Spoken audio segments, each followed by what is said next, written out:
a mother shielding her child, two sisters locked in a final embrace. For more than 150 years, historians believed these were Pompeii's most heartbreaking stories. But DNA says otherwise, because the truth hidden beneath the ash of Pompeii may be far stranger than anyone imagined. What if the victims were not families? What if the city was far more diverse than historians believed? And what if the disaster itself unfolded very differently from the story we've been told for centuries? For generations, Pompeii has existed in our imagination as a city frozen in a single terrifying instant. A civilization destroyed overnight. A people caught completely unaware. But new discoveries are beginning to rewrite nearly everything we thought we knew. Advanced DNA sequencing, forensic CT scanning, volcanic analysis. Together they are revealing a Pompeii that feels unfamiliar, more complex, more human, and perhaps more disturbing. To understand just how significant the new evidence is, you have to understand the old story first. The one that dominated our understanding of Pompeii from the Renaissance all the way through to the late 20th century.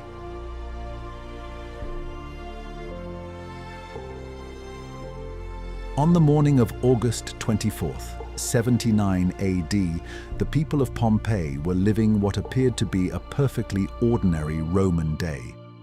The city was prosperous, one of the major commercial hubs of the Campania region, with a population estimated between 11,000 and 20,000 people, depending on which archaeologist you ask.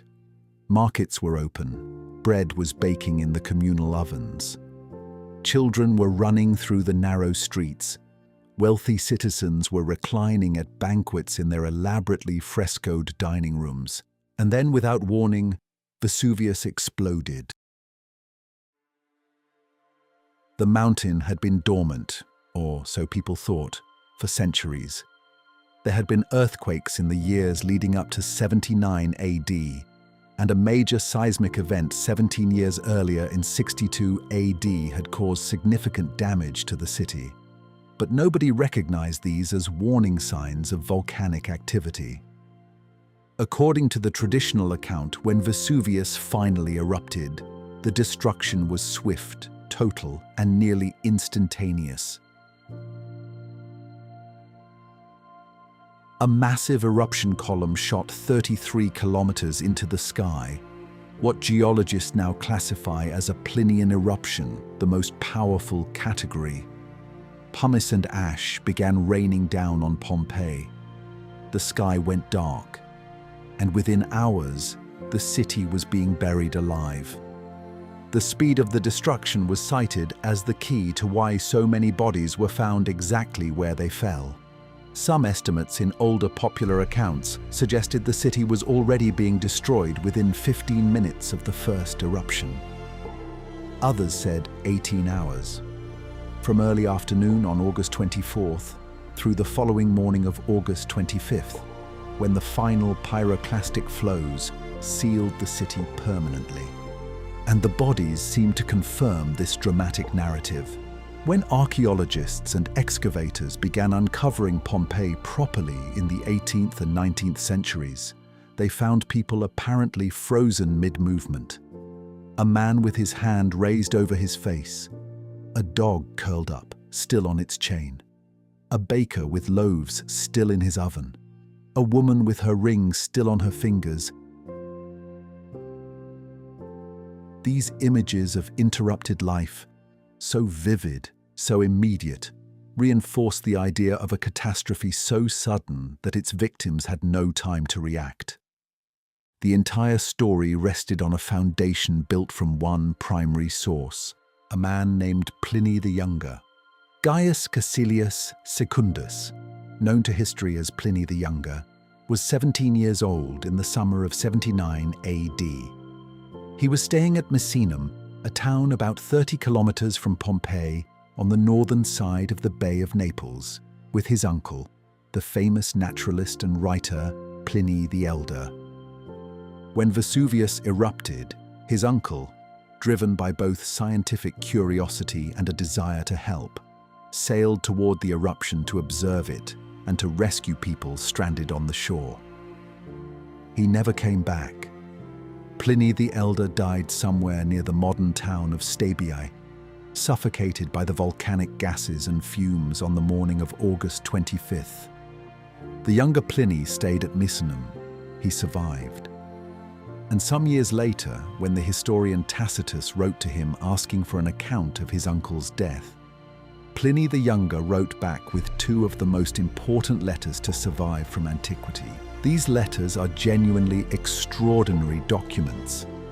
Pliny describes the cloud rising from the mountain as resembling an umbrella pine tree, an umbrella pine with its flat spreading canopy, which is an almost eerily accurate description of what we now know a Plinian eruption column looks like.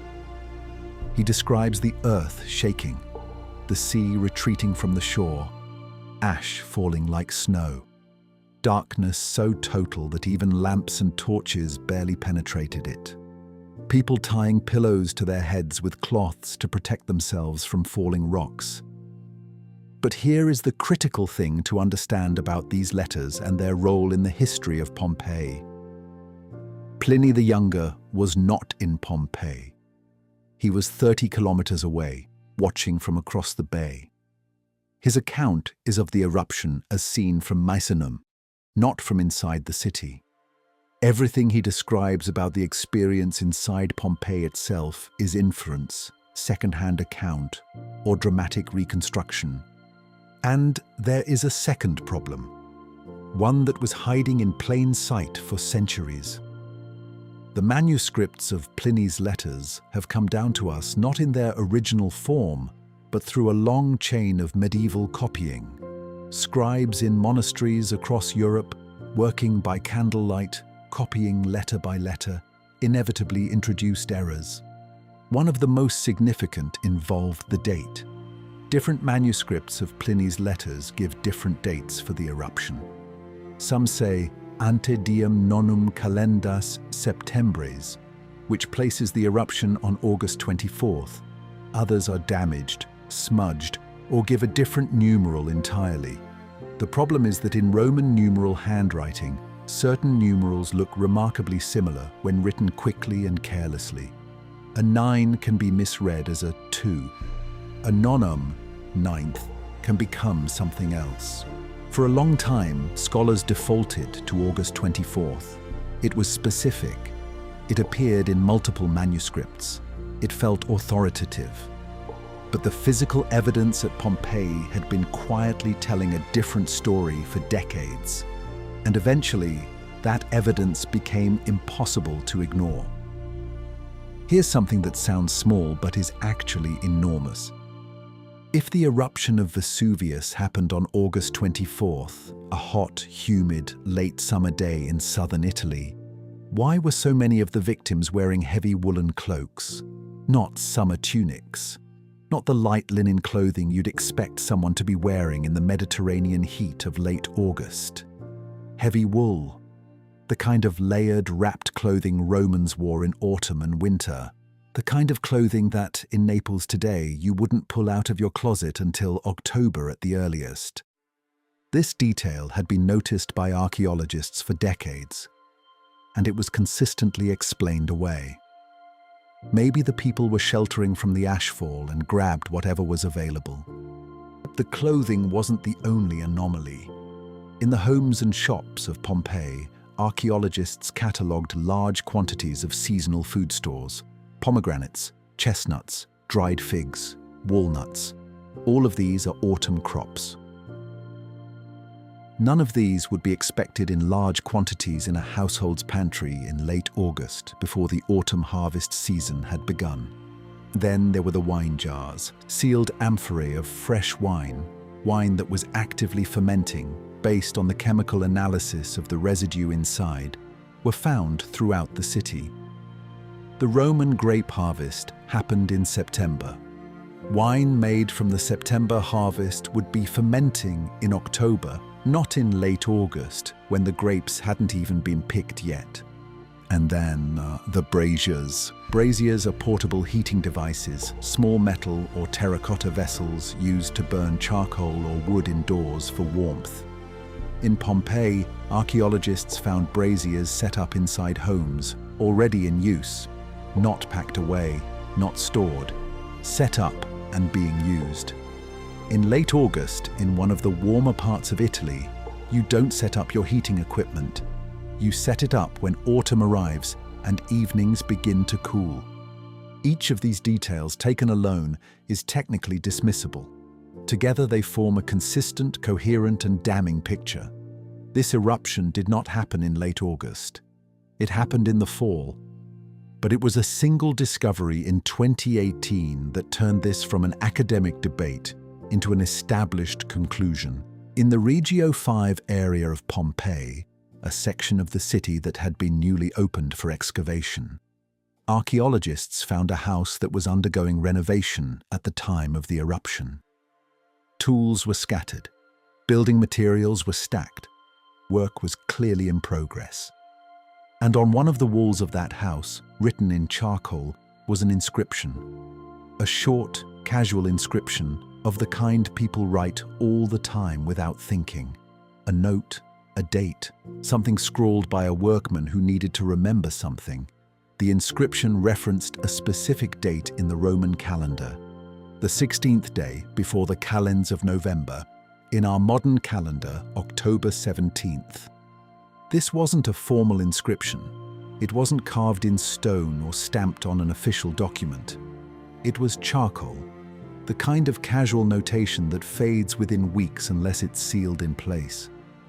The fact that it survived means it was written shortly before the eruption and then sealed by the ash. The renovation work in that house was ongoing as of mid-October. That single inscription, a workman's casual scrawl, demolished the August 24th date more thoroughly than any academic paper had ever managed to. Combine it with the seasonal foods, the clothing, the fermenting wine, the heating equipment, and the manuscript ambiguity in Pliny's letters, and the conclusion becomes unavoidable. The eruption of Vesuvius almost certainly happened in late October of 79 AD, possibly even November. The Italian Ministry of Culture has now officially revised the date. October 24th is currently the most widely cited candidate, though some researchers prefer late October more broadly. The exact day remains debated. So how did this go wrong for so long? Partly, it was the manuscript problem we discussed, Pliny's letters giving ambiguous dates that got hardened into false certainty by repetition. But partly, it was something more subtle. The August date fit a particular kind of story. A summer afternoon, people going about their lives, warmth and normalcy shattered in an instant. That's a dramatically satisfying story. It's easy to visualize, easy to teach, easy to feel.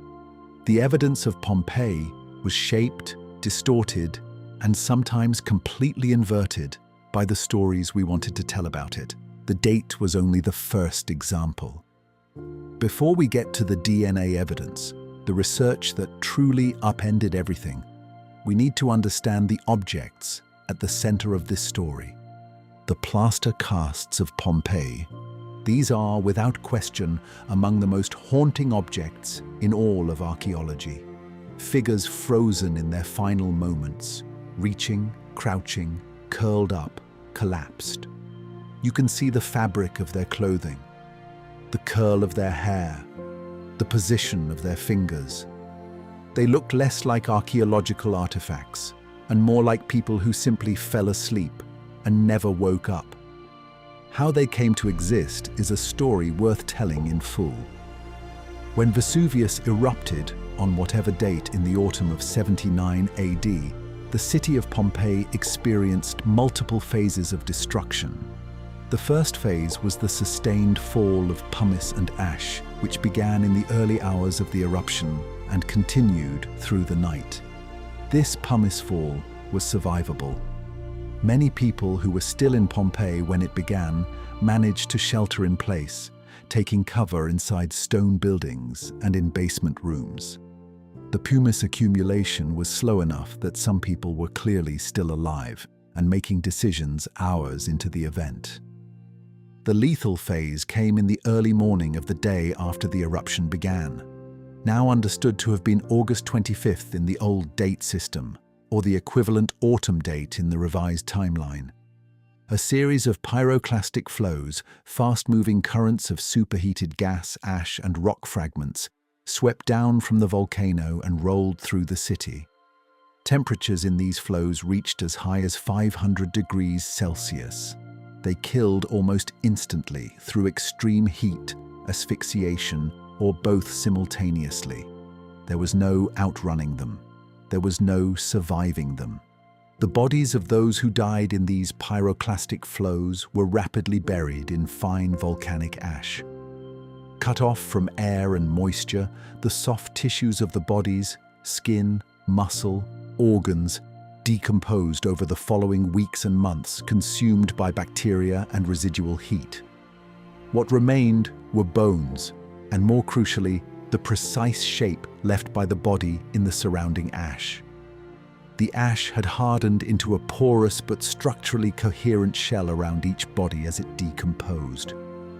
The result was a hollow space, a perfect mold of a human being, preserved underground for nearly 1,800 years. When excavations began in earnest in the 18th century, these hollow spaces were occasionally encountered. But nobody understood what they were or how to use them. Excavators would break through them, scatter the bones inside, and move on. That changed in 1863, when the archaeologist Giuseppe Fiorelli took over the direction of the excavations at Pompeii. Fiorelli was a systematic thinker trained in the emerging science of stratigraphy, and he approached Pompeii differently than his predecessors. When he encountered one of these hollow spaces in the ash, he did not break through it. Instead, he poured liquid plaster into the void, filling it completely, letting it harden, and then carefully chipping away the surrounding ash to reveal what was inside. What emerged was extraordinary. A complete figure, not reconstructed, not sculpted, but literally cast from the shape left by a real human body.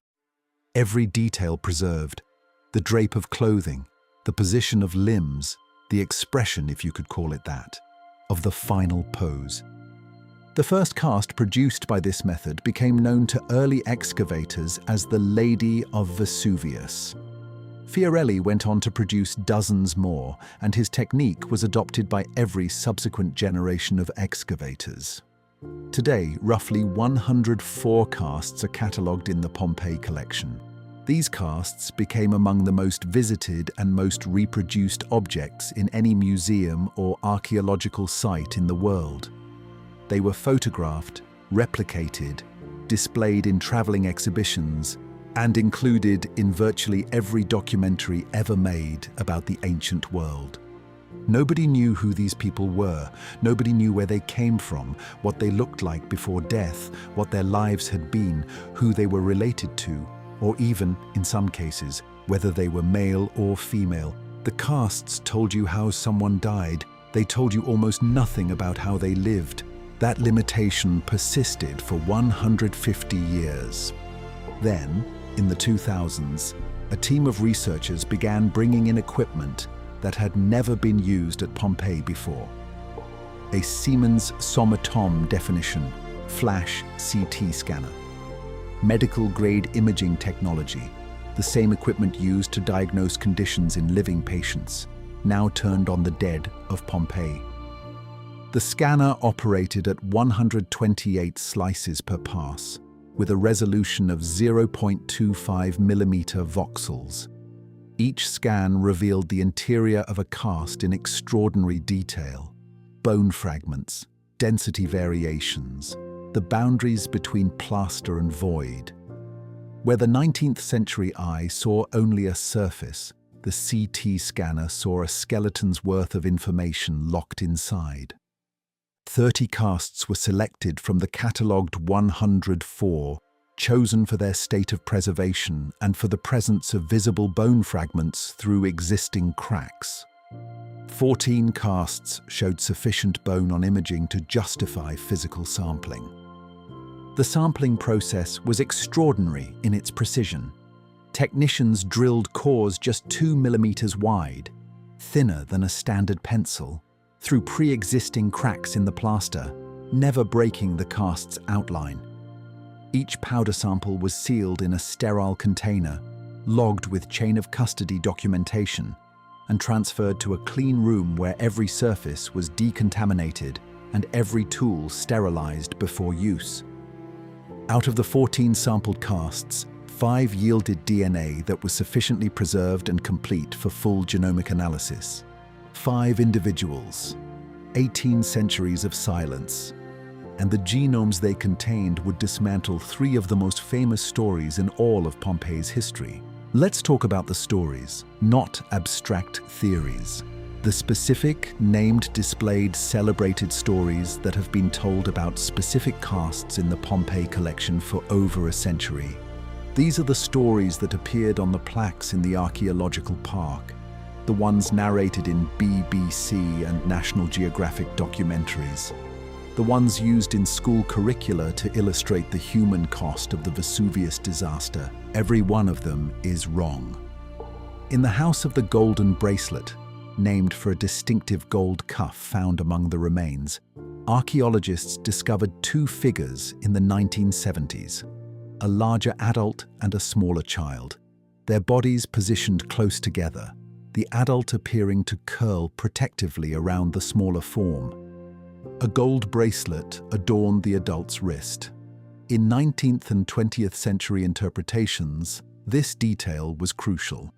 Gold jewelry indicated wealth and status, and in the popular imagination, a wealthy adult wearing a bracelet found sheltering a child could only be one thing: a mother, a devoted, protective, wealthy Roman mother, giving her life to shield her child. Pompeii is still being rewritten. Every new excavation season, every new application of technology, every new analysis of materials that have been sitting in museum storage since the 19th century adds something to the picture. And the picture that is emerging looks nothing like the one we inherited. So let's bring all of this together. The eruption didn't happen in August. The mother was a man.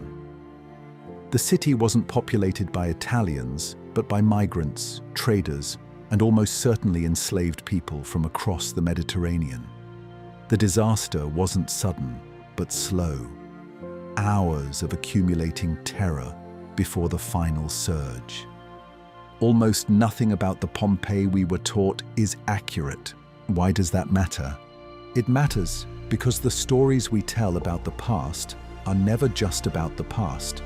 They're about who we think we are, what we think is universal, and what we choose to see when we look at evidence that could tell us almost anything. When we looked at a man in a gold bracelet and saw a mother, we weren't reading the evidence. We were projecting our assumptions about gender onto it. When we assumed Pompeii was an ethnically homogeneous Italian community, we were allowing our discomfort with the reality of Rome's empire, its brutality, its diversity, its global reach, to simplify a far more complicated truth. The people of Pompeii deserve better than that. Not because they are famous, or because their city is beautiful, or because the casts are powerful objects, but because they were real. They were diverse. They were complicated. They were migrants and merchants and enslaved people and wealthy landowners and street food vendors from Egypt and Syria and Greece and Italy and North Africa, living together in a city on the edge of a volcano that they did not know was going to kill them. When we get their stories wrong, we erase them a second time. And every time science brings us closer to getting those stories right, one DNA sample, one CT scan, one charcoal inscription, one autumn pomegranate, we give them something back. Pompeii is still being discovered. That is, in every possible sense, the most extraordinary thing about it. If this video changed the way you think about Pompeii, or about how we tell stories from the past? Drop your reaction in the comments. Thanks for watching. I'll see you in the next one.